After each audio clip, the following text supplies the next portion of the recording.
eu trouxe aqui, que são análises que eu fiz à época, né? Eu achei, até tem lá no Bitmap, dá para encontrar esse gráfico de uma associação brasileira de imóveis, um negócio assim, de desenvolvimento imobiliário e tal, que fez análise de 2012 a 2022, é um estudo que sai anual, né? O último era de 2023, a respeito da valorização, de soma de valorização de valor mesmo do imóvel, mais a receita com aluguel. E acaba que nesse período, o imóvel em São Paulo, ele rendeu, isso que aqui passou pandemia, passou tudo, né?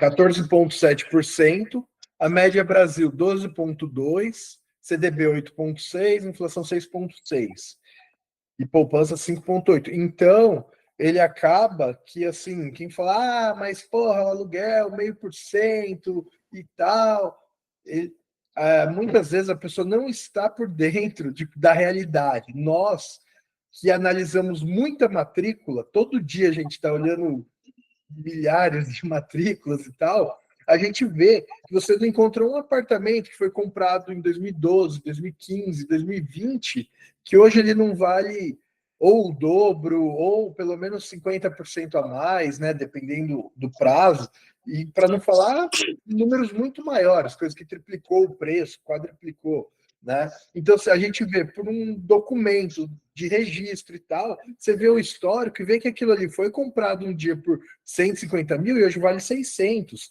É fato, não é alguém que está me contando que, puta, eu investi lá e rendeu isso. A gente está olhando um documento registrado, né?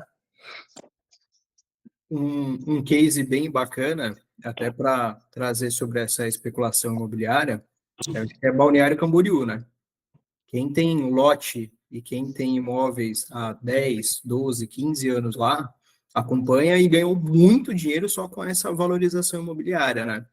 Assim, o mercado imobiliário ele é muito local, é muito regional, né? Então, assim, às vezes a mesma liquidez ou a mesma valorização imobiliária que a gente tem em um bairro já não tem no outro, que tem numa cidade que não tem na outra.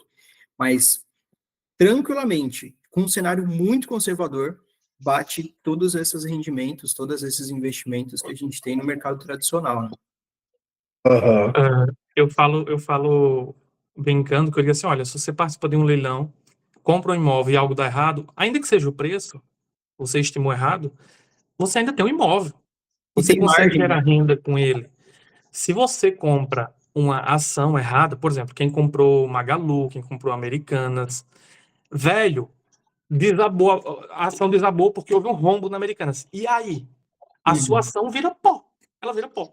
A empresa pode fechar capital, enfim, e vira quase um nada. O imóvel não. Sobre a questão do preço, quando a gente vai fazer análise aqui, o fator que eu mais me preocupo é de escolher o preço ideal, para que não fique caro demais e demore a vender, não fique barato demais e fique dinheiro sobre a mesa. Então, André falou essa questão da valorização e, ao mesmo tempo, há poucos slides ele falou sobre especulação. Eu não preciso comprar um imóvel apostando que daqui a 2 anos, se abrir um metrô perto, ele vai valorizar. Não. A gente faz o giro em 6 meses, a gente faz o giro em 1 ano. É uma coisa muito, muito rápida. Tem gente que assessora outras em que, quando ele arremata o imóvel, já tem a pessoa que vai comprar. Então, imóvel é uma coisa que cresce de preço sem parar. É igual a carro. Cresce de preço, mas todo mundo ou compra ou tem que alugar, no caso de imóvel, né? Ou compra, tem que alugar, ou seja, alguém tem que morar em algum Alguém tem que ter canto, a posse do negócio. né? Alguém tem que morar lá. Então, se você não lucra com a venda, rapaz, para você não lucrar com compra e venda de leilão de imóvel, tem que ser uma arrematação muito ruim. Mas muito ruim, sabe? O ocupante tem que ser um mala, a casa tem que estar destruída, tem que rolar uma evicção de direitos, tudo dá errado, tudo. E a chance de empatar ainda é grande, né? E ainda assim, tá? Ainda que haja evicção, o seu dinheiro é devolvido. Dependendo da previsão de edital, você tem uma perda significativa, né? Mas pelo menos boa parte, pelo menos o preço da arrematação, ele volta, né? Às vezes você perde as custas, as despesas acessórias. E se fosse fazer um paralelo, por exemplo, com a Bolsa de Valores, como você trouxe, nunca que você teria, né, essa segurança, esse retorno, essa exatamente. garantia, né? Então, tipo, ó, se der errado, o seu dinheiro tá de volta aí, te devolve, né? Tipo, a Magalu não rendeu o que deveria render. Então, todo mundo te devolve no preço que você comprou. Não é nem... Não existe isso. Não E, tem. doutor Ainda Vinícius, corrigido, né? Você ganha isso. Corrigido, exato. E Correção monetária, na maioria das vezes, acima da inflação, inclusive, né? e doutor Vinícius, audiência, André, se você quer investir R$ 1 milhão no mercado imobiliário em leilão, caixa, você precisa ter quanto? 50 mil. É 5%. Se você quer investir 1 milhão no mercado de ações, você precisa ter quanto? 1 milhão. Ou então você vai alavancar. E alavancar no mercado de ações é totalmente diferente de alavancar no mercado de leilões, né? É infinitamente mais arriscado. Uma vez, a primeira vez que eu entrei na bolsa, eu alavanquei 15 vezes. Eu fui para o hospital, eu fiquei com falta de ar, porque na hora a ação desabou. Eu botei 10 mil, alavanquei para 150. Cara, eu passei mal. Quando eu vi a ação desabando, eu não conseguia executar a ordem de venda. Eu disse, miséria, eu fui para o hospital, eu fui bater no hospital. Então, com leilões, não. Eu acho Né? difícil alguém que não tá no leilão que já não pôs um pezinho na bolsa, né? Então, no comecinho, até você comentou assim, tipo, acho que o Vinícius deve ter uma percepção diferente, né, do porquê que entrou nos leilões, mas eu tenho justamente esse paralelo.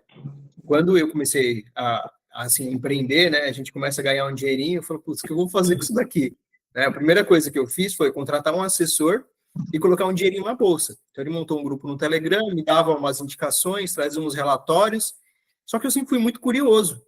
Né? Então, assim, eu quero entender por que Petrobras está valorizando, por que Petrobras é um bom, né, é um bom ativo, por que BB Seguridade vai me pagar X em juros de capital, mais dividendo, e então, assim, eu queria entender.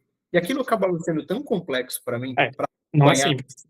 e, assim, me desgastava, entendia o que deveria render. O problema não é para você. Se fosse complexo para você, tudo bem. O problema é que o maior especialista da casa A, o maior especialista da casa B, fala uma coisa, outro fala outra, e no fim dá uma terceira coisa. Então, a aleatoriedade disso é... Mas não vamos discutir isso aqui, senão... Vai longe. Para frente. Tem alguém que quer perguntar, André. Paulo e outra pessoa, eu acho. Vamos finalizar só essa sessão, aí a gente abre. Tranquilo. Então, aqui... Vou fazer mais uma pontuação aqui, ó, que eu acho até que é bacana. Como você trouxe percentual, acho que o Danilo também pode trazer a percepção dele, principalmente nas experiências aí. Uma coisa que a gente tem bacana de perspectiva de rentabilidade nos imóveis de leilão é que, fazendo essa planilha de viabilidade, eu tenho até uma expectativa de quanto eu tenho de retorno médio no ano, um pior cenário, né?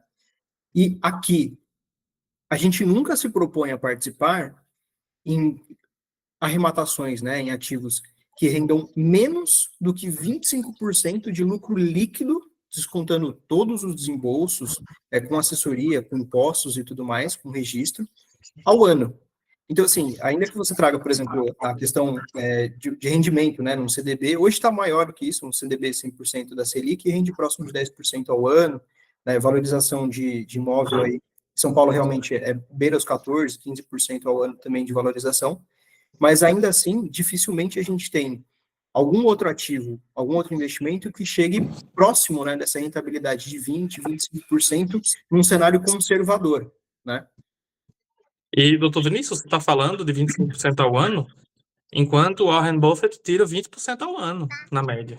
Então, assim, para a gente tirar 25% ao ano é muito tranquilo. Com assessoria, a gente tira 18% em 6 meses. Em 6 meses a gente tira 18%. Com assessoria, com tudo pago, imposto de renda, tudo. Então, a gente está batendo o Warren Buffett aí quase o dobro. Tá entendendo? Então, proporcionalmente, isso à vista, né? Isso quando se fala em arrebatação. 36% ao ano, né? Se for financiado, vai embora.